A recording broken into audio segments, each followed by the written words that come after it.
Anyone who's been falsely accused of using AI knows that horrible sinking feeling they get in their stomach. You wrote the assignment yourself, you submitted it, and then suddenly a piece of software is saying that you didn't. But here's the thing. An AI detector score is not proof that you used AI. In fact, Turnitin itself admits that its detector can mistake human written work for AI generated, and it should not be used as the sole basis for accusing a student. And schools and universities know this. But false accusations keep happening. Back in 2023, almost as soon as ChatGPT was released, a professor at Texas A&M failed his students after accusing them of using AI. The problem was he had asked ChatGPT if ChatGPT had written them. Seriously. Now, you'd be forgiven for thinking this was just early days. Teething problems as schools and universities were trying to figure out how to deal with AI. But then came 2024. In Australia, one university accused almost 6,000 students of using AI almost completely on AI detector results alone. No human oversight and no discussion. Some students who had done nothing wrong had to wait 6 months to be cleared, and it cost them their graduate jobs. And now, fast forward to 2026, a student at a university in New York was accused of using AI after Turnitin flagged his assignment as 100% AI generated.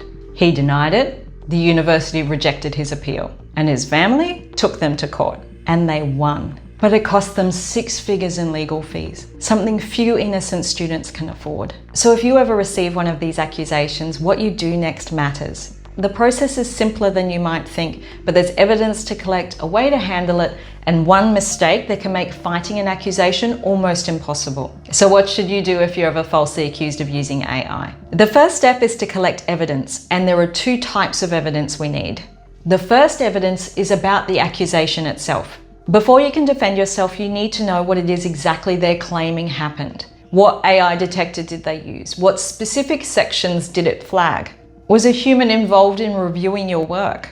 Or did someone simply see an AI score and decide you were guilty? Ask for the exact report and the highlighted text, because the science is on your side. A landmark study from Stanford revealed how these AI detectors really work. They don't look for proof of AI. They just look for predictability. If your writing is clear, logical, and well-structured, then the AI detector is going to predict your word choices and flag your human written work as AI generated. Because of this flaw, the study found that these tools are heavily biased. The more technically correct the writing is, the more likely it is it will be flagged as AI generated. In fact, AI detectors incorrectly flag non-native English speakers more than 60% of the time, just because they use structured phrasing.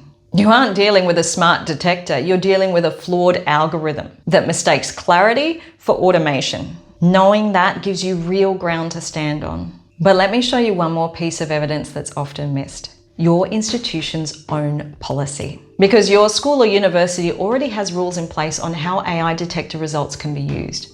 What counts as proof and what doesn't, and what procedure staff are supposed to follow before they accuse a student of misconduct. And that procedure isn't always followed. So save those policies, take screenshots, download any PDFs. Because now we come to the second type of evidence, yours. If you genuinely wrote your assignment yourself, then there is a digital footprint that shows that. From your Word or Google Docs version history, to rough drafts and notes and downloaded journal articles with highlighted sections, even your Google Scholar search or browser history. Seriously, all of it matters, because an AI detector sees only one thing, your final assignment. But your evidence can show something it can't see, how your assignment was created over time. What AI would create in seconds, it takes you days. And that is a good thing. That timeline is proof you're innocent. If you want to save time putting all of this together, then I've created an AI accusation protection kit linked below. It includes email templates, evidence checklists, and summary outlines that you can just fill out and then hand over to your teacher. But whether you use my templates or create your own, as long as you get your evidence organized and together, this process is going to be easier for you. Because now we're at the part that you really need. What gives you the best chance of defeating the accusation? Because you've collected your evidence, now you're going to meet with your teacher. The first thing I would do is arrange to bring someone with me, a student advocate, union rep, or even a family member. Having another person in the room does two things. They can take notes so that you can focus on the conversation, and they can give you moral support to make sure that you aren't railroaded. Because the pressure in these meetings can be intense. When you walk into the meeting, keep the conversation focused on one point. I wrote this assignment, let me show you how. Your job isn't to go on the attack, although that might feel satisfying in the moment. Instead, walk them through your process. And two ingredients are the most important here: the AI detector report and your evidence. Pull out the AI detector report and go through the highlighted text line by line. Explain how you structured those sections the way that you did. Show where specific sources of information came from, or how your draft evolved over time. It could be anything from a bullet point plan outline all the way to your browser history showing when you originally downloaded that journal article. Because you wrote the assignment, you know the thinking behind it, and that is impossible to fake.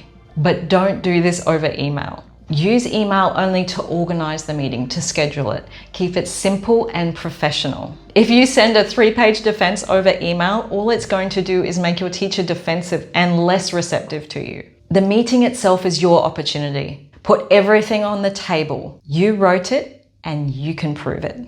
Now, once the meeting ends, you aren't done yet. You need to create a paper trail immediately. As soon as you walk out of that room, send a polite follow-up email, summarizing the entire discussion. Thank them for their time and outline what was shown, like your version history, notes, or sources of information, and confirm any next steps that were verbally agreed upon. This email does something important. It locks in what was actually said, and it gives you a formal record if things change later.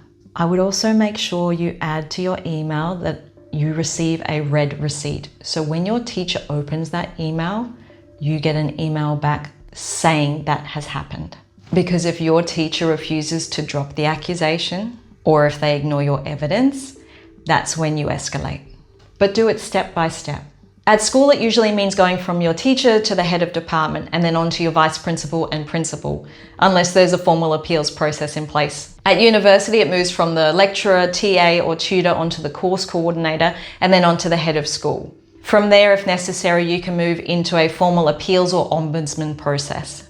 The important thing is to not jump straight to the top. Follow the process and keep everything documented. When you escalate, you aren't starting from scratch every time. You're simply showing that next person a clear trail of everything that's come before. A documented record of a false accusation and a student that can prove every step of their work. And I know it's frustrating that you even have to do this. That the onus is on the students to prove their innocence rather than the universities and schools proving their guilt. It isn't fair.